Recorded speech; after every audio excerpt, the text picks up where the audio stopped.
Today we are going to share the top 10 best things to do in Portland. In our opinion, it was hard to make this list because there are so many things to do in Portland or even just like in that area. But these are 10 things that if you are visiting or thinking about relocating to the area or recently relocated to the area, you're definitely going to want to go check out.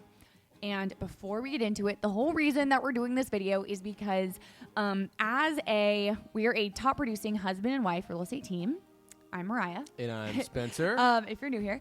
And we are very heavy on relocation clients. We get calls, texts, and emails from people just like you who are watching our YouTube videos and are thinking about relocating to the area all the time. We totally love it. If that's you, feel free to reach out. We'd love to work with you as well. But my whole point in saying this is a lot of our clients are people who have the opportunity to come and visit Oregon before they end up relocating here, just to kind of scope out the area and check out different towns and see exactly where it is that they want to land when they start house hunting. So we always get asked when people are in town, of course, where should we go? What should we do while we're in the area? And so that's what we're talking love about. Portland, and it's because it's one of those things, especially you guys being out-of-state clients, potentially, if you're out of state right now. We all know of Portland.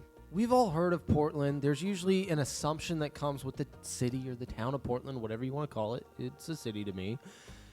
And they're known for the riots. They're known for Antifa, whatever, homeless population. Yeah. Generally, Oregon even has a big thing out there with the drugs, how everything is a legalized drug now. So what our job here to do today is to give you ideas that are fun, but also not on the mainstream media, because it's a very small portion you will actually see while in Portland. Right. That is coming from the mainstream media. It's interesting hearing different people's perspectives too about Portland because, I mean, I've lived here my whole life. We live in Salem, which is an hour south of Portland. And living in Salem, it's always been a frequent place that we go to when we want to go to one of these places that we're talking about, because we just don't have a lot of, these places that we're talking about in Salem or for shopping or food, whatever the reasons.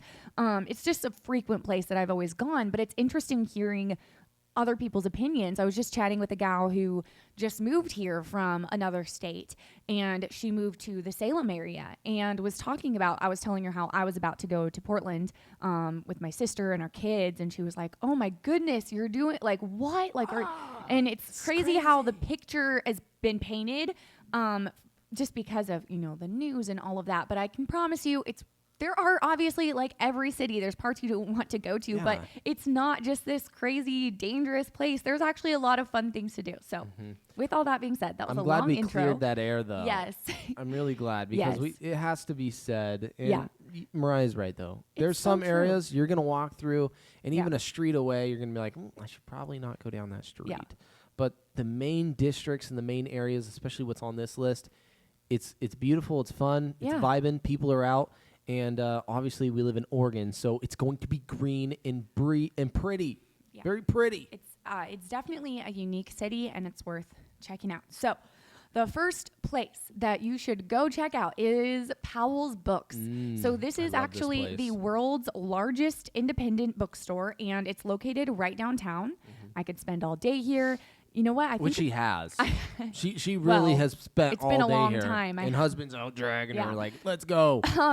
You know what? I think last time I was there, it was a very long time ago. They were filming Portlandia. They were filming an episode of Portlandia in Powell's. But hey, watch Portlandia. Yeah. That's an older show. I haven't watched that in a while, but it's kind of funny. Yeah. So the next one. Really dramatic, though. Yeah, it is. The next one is Tom McCall Waterfront Park. So this is a popular spot for walkers, joggers. We actually did a Segway tour all around Portland, which I would highly recommend. I'm gonna do it again sometime soon. It was so much fun. But I would definitely recommend doing that. But this was one of the areas that we got to just ride our Segways through. And do you remember the area? That was fun. We were just beautiful. Down by the area. There's a splash pad for kids. It's just a good area to just alongside the Willamette River. Yeah. It's wide. It's big. You'll see boats in there. You'll even see people swimming like what is it? What's the sport called when you're in a lake and you're swimming? I mean, there's no way I could do that without a life jacket because I'm afraid of drowning if I get tired. But I know what you're talking your about. Your cousin even does it in the Willamette River in Portland. It's quite unbelievable. But you'll see all types of people, but also the outdoors places. And this is in a city, okay, guys? Portland is a city. And you'll see these type of activities. And I think that's really unique about it. That waterfront area is something that it's a site that's worth seeing, I would say, because not only do you have the water, the people, the city, the town, you got bridges, you got the hospital, you got transportation. There's just so much compact in one area. You really can just look around, observe, and say, hey, I want to go try that. Or just ask somebody what it is, and they'll tell you. Yeah. Okay, the next one is Salt and Straw. Okay, so let me just explain a little bit. They have 5 to 6 new flavors each month. Every season or month, whatever, however often they change, they have different flavors based off of what season it is or month it is or whatever. Yeah. And my favorite one, some of them are really weird, like Thanksgiving stuffing. My favorite one is lavender. No. Olive oil. Yes, olive oil is a year-round one, and it's my good one. only ice cream. Like, I could probably go the rest of my life without ice cream. I didn't like it at first, guys, so let it grow on you. I could go the rest of my life without ice cream, except if it weren't for that ice cream. Like, that's the only ice cream I really crave. One right now. It's so good. I would drive 45 minutes to go get oil ice cream. No, we've never taken Astrid. We got to go soon. But anyway, there's a new Salt and Straw, by the way, in Beaverton, and it's not in like a downtown area. Great, easy like parking place, and there's like a kid splash pad right outside. It's really cute. Perfect. But anyway, we're talking about downtown Salem. There's a couple, or Portland. There's a couple downtown, and they roll around different flavors. The one I was trying to share that was the Thanksgiving roll flavor, and they actually have like bits of the rolls, like bread, in the ice cream. Strange. It sounds gross, but it is so good.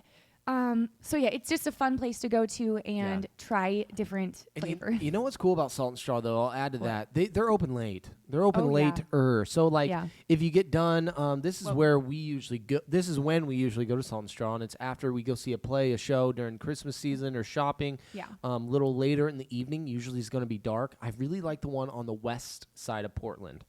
Because of the district it's in. I believe it's more of like a college. It's off Portland State University. So you'll get a lot of that atmosphere and more of the youth, the generation Gen Z and millennials in that area. We just did a show on millennials, so that's why I'm pointing that one out. But you're going to see a different side of Portland in nightlife, I would say, which is pretty neat. But Salt and Straw is open late. But keep in mind, you're going to spend a little bit more money for an ice cream cone that you're used to, and you might have a line to wait, but this line moves very fast. Yeah. So take your time while you're in there and get as many samples as you can. Yeah, free samples. Okay, so this next one is a little bit more of like a touristy thing to do, but it's somewhere I just enjoy going, not being a tourist. It is Pittock Mansion. So if you like history, you will really like this place.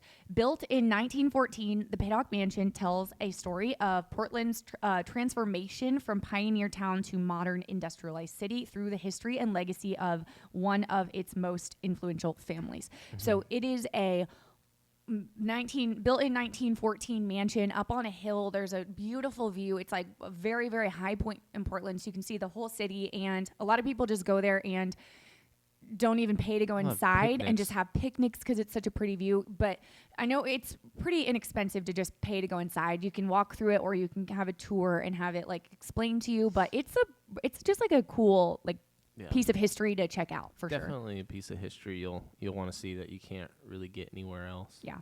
Okay, so the next best thing to do in Portland, in my opinion, I think you're going to agree with me on this one, is during Christmas time, especially going to the Ballet, going to see the Nutcracker, or a Broadway play downtown. I'm sorry, my voice is it's okay. I'll take this one over, though. The Broadway play, for me, growing up, I never went to a single play.